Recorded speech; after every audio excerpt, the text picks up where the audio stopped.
कैसे कोई सत्य में प्रवेश करे, कैसे उस परम रहस्य को जान पाए जो निकट है फिर भी नहीं जाना जाता, और जो सदा से पास है फिर भी खो गया है। उस तक हम कैसे पहुंचे, उस तक कोई भी कभी कैसे पहुंचा है। इस सूत्र में उस विज्ञान की व्याख्या है, उस मार्ग की विधि की। दोस्तों, ओशो से जुड़े रहने के लिए चैनल को सब्सक्राइब करें और वीडियो को लाइक करना ना भूलें। अभ्यास के संबंध में थोड़ी बात हमने समझी। अभ्यास का अर्थ है जैसा नहीं है वैसा देखना, और सत्य का अर्थ है जैसा है वैसा ही देखना। हम जो भी देखते हैं वो अध्यास है। हमारी दृष्टि में हम सम्मिलित हो जाते हैं, और जो भी हमारा अनुभव है वो वस्तुगत ऑब्जेक्टिव नहीं होता, सब्जेक्टिव आत्मगत हो जाता है। जो वहां बाहर है जैसा है वैसा ही हम तक नहीं पहुंचता, हमारा मन उसे विकृत कर लेता है, सजा संवार लेता है, सजावट कर देता है, आभूषण बना देता है, काट छांट कर देता है, छोटा बड़ा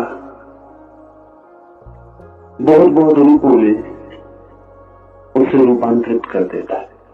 जो बड़े से बड़ा रूपांतरण है, जो गहरा से गहरा अभ्यास है, वो है हम प्रत्येक चीज के साथ अपने को जोड़ लेते हैं जिससे हम जुड़े हुए नहीं। जुड़ते ही चीज की जो वस्तु स्थिति है वो खो जाती है, और जो स्वप्न स्थिति है वो सही मालूम पड़ने लगती। जैसे जहां जहां हम कहते हैं मेरा, कहते हैं मेरा मकान, मकान हम न थे तब भी था, हम न होंगे तब भी होगा। जो हमारे होने से पहले हो सकता है, और जो हमारे होने के बाद भी बना रहे, और जो हमारे मिटने के साथ मिटता नहीं है, वो मेरा कैसे हो सकता है। मैं इसी क्षण मर जाऊं तो मेरा मकान मिटता नहीं। दोस्तों, ओशो से जुड़े रहने के लिए चैनल को सब्सक्राइब करें और वीडियो को लाइक करना ना मकान भूलें। को मेरे मिटने का पता भी नहीं चले, तो मुझसे जोड़ ही क्या है मेरे मकान, संबंध क्या है। कल कोई और रहेगा उस मकान में और वो भी उसे मेरा कहेगा, कल कोई और रहता था वो भी उसे मेरा। न मालूम कितने लोगों ने अपने मैं को उस मकान पर सिखाया और विदा हो गए, लेकिन वो मैं चिपक नहीं पाता, वो मकान किसी का हो नहीं पाता, मकान हो भी नहीं सकता किसी का। मकान अपना है, मकान खुद का है। इस जगत में प्रत्येक वस्तु स्वयं है। इसे हम ठीक से समझ लें तो अध्यास को तोड़ने में आसानी हो जाए। जमीन का एक टुकड़ा है, आप कहते हैं मेरा खेत, मेरा बगीचा। आज नहीं कल चांद पर दावा खड़ा होगा, अमेरिका कहेगा मेरा या रूस कहेगा मेरा। कल तक चांद किसी का भी न था, बस चांद था, चांद का ही था, लेकिन कोई न कोई दावा होगा, और आज नहीं कल संघर्ष खड़ा होगा। अभी सूरज सिर्फ सूरज का है, कल उस पर भी दावा हो सकता है। आदमी जहां भी पैर रखता है वही अपने मैं की छाप लगा देता है। प्रकृति उसकी छाप को मानती नहीं, लेकिन दूसरे आदमियों को मानना पड़ता है, अन्यथा संघर्ष खड़ा होता है। और वो दूसरे लोग भी इसलिए मानते हैं उस छाप को कि वे भी वैसी छाप लगाना चाहते हैं। तो मकान किसी का हो जाता है, जमीन किसी की हो जाती है। और हमारी इतनी आतुरता क्यों होती है कि हम इस मैं की छाप को कहीं लगा दें। आतुरता इसलिए होती है कि जितनी जगह हम ये छाप लगा देते हैं, हस्ताक्षर कर देते हैं, उतना ही जितना हमारा मेरे का विस्तार बड़ा हो जाता है, उतना ही बड़ा मैं हमारे भीतर हो जाता है। मैं उतना ही बड़ा होगा जितनी चीजों पर उसकी छाप लगी है। अगर कोई आदमी कहता है कि 1 एकड़ जमीन मेरी, तो निश्चित ही उसके पास उतना बड़ा मैं कैसे होगा। दूसरा आदमी कहता है 1000 एकड़ जमीन मेरी। मेरे के विस्तार के साथ मैं बड़ा होता मालूम पड़ता है। मेरे का विस्तार कम होता है तो मैं छोटा कम होता है। तो मैं की एक एक ईंट मेरे से निर्मित होती है। तो जितना ज्यादा मैं कह सकूं मेरा, उतना बड़ा मैं का महल खड़ा हो जाता है। इसलिए सारे जीवन हम एक ही दौड़ में होते हैं कि कितनी ज्यादा चीजों पर छाप लगा दें अपने, कह पाए कि मेरी। इस छाप लगाने में चीजों पे छाप लग भी जाती और हम छाप लगाते लगाते विदा हो जाते। और जिसे हमने कहा था मेरा, उस पर कोई और छाप लगाना शुरू कर देता। वस्तुएं अपनी है, किसी की भी नहीं। उपयोग उनका हो भी सकता है, मालकियत नहीं हो सकती। मालकियत भ्रम है। और उपयोग जब हम करते हैं तब अनुग्रह का भाव होना चाहिए, क्योंकि जो हमारा नहीं है उसका हम उपयोग कर रहे हैं। लेकिन जब हम कहते हैं मेरा, तो अनुग्रह का भाव भी चला जाता है और मेरे का एक जगत निर्मित हो जाता है। उसमें धन है, पद है, प्रतिष्ठा है, शिक्षा है, सब सम्मिलित है। और यही सम्मिलित हो तो भी आश्चर्य नहीं।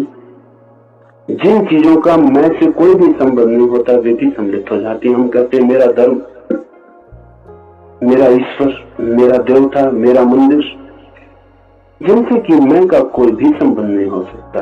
और अगर हो तो फिर इस जगत से छुटकारे का कोई उपाय नहीं। क्योंकि अगर धर्म भी मेरा और तेरा हो सके और ईश्वर भी मेरा और तेरा हो सके, तब तो बड़ी कठिनाई है। फिर तो इस मेरे के बाहर जाने का मार्ग कहां मिलेगा। ईश्वर भी इसके भीतर आ जाता हो तो फिर बाहर जाने के लिए कोई जगह भी नहीं बचती। लेकिन हम मेरे की छाप मंदिर और मस्जिद पे भी लगा देते, हम ईश्वर पे भी लगा देते। दोस्तों, ओशो की ऐसी ही वीडियो देखने के लिए चैनल को सब्सक्राइब करें और वीडियो को लाइक करना ना भूलें। आदमी जहां भी जाता है वहां मेरे को लेके पहुंच जाता है। और इसके अनुसांगिक हिस्से समझ लें। मैं बड़ा होता है मेरे से, लेकिन जितना मेरे का फैलाव होता है उतना दुख भी बढ़ जाता है। अकेला नहीं बड़ा होता तब भी कोई कठिनाई नहीं थी। मैं की बढ़ती दुख की भी बढ़ती है, क्योंकि मैं है एक घाव। और जितना बड़ा मैं होता है उतनी आप चोट के लिए खुले हो जाते, उतनी बड़ी जगह हो जाती जिस पे चोट की जा सकती है। जैसे कि बड़ा घाव हो तो उसको दिन भर चोट लगे, कहीं से भी उठे बैठे और चोट लगे। घाव है बड़ा, जगह है बड़ी, कुछ भी इशारा चोट बन जाता है। जितना बड़ा मैं हो उतनी बड़ी चोट लगने लगती, उतना दुख होता है। मेरे के विस्तार से न बढ़ता है, रस आता है, न बढ़ता है, दुख भी बढ़ता है। इधर लगता है सुख बढ़ रहा है, उधर साथ साथ दुख भी बढ़ता जाता है। जितना हम सुख बढ़ाते हैं उतना दुख बढ़ता चला जाता है। और इन दोनों के बीच में एक अध्यास, एक भ्रम चल रहा है। जहां मेरे का कोई उपाय नहीं कहने का, वहां हम व्यर्थ ही झूठ ही मेरा कहे चले जाते। ये हाथ जिसको आप मेरा कहते हैं, शरीर जिसको आप मेरा कहते हैं, ये भी आपका नहीं है। आप नहीं थे तब भी इस हाथ की हड्डी, इस हाथ की चमड़ी, इस हाथ का खून कहीं था। और आप नहीं होंगे तब भी ये होगा। आपके शरीर में जो हड्डियां हैं वो न मालूम कितने शरीरों में हड्डियां रह चुकी। जो आज आपका खून है कल किसी पशु में बहता था, परसों किसी वृक्ष में बहता था।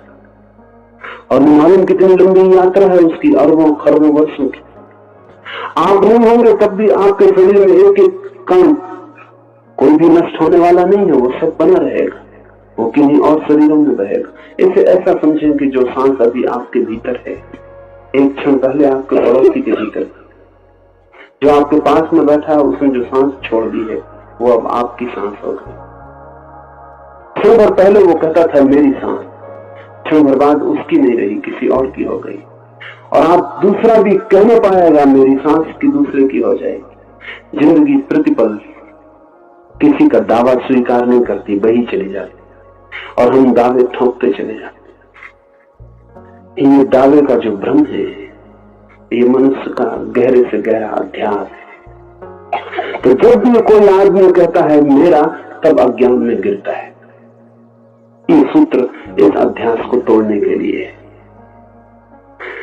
जमीन तो मेरी है ही नहीं, मकान तो मेरा है ही नहीं, धन तो मेरा है ही नहीं, शरीर भी मेरा नहीं।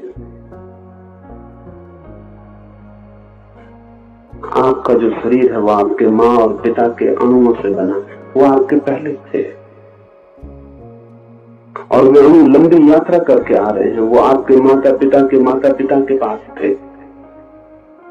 हजारों लाखों वर्षों की यात्रा उन अणुओं की, उनसे आपका शरीर बना है।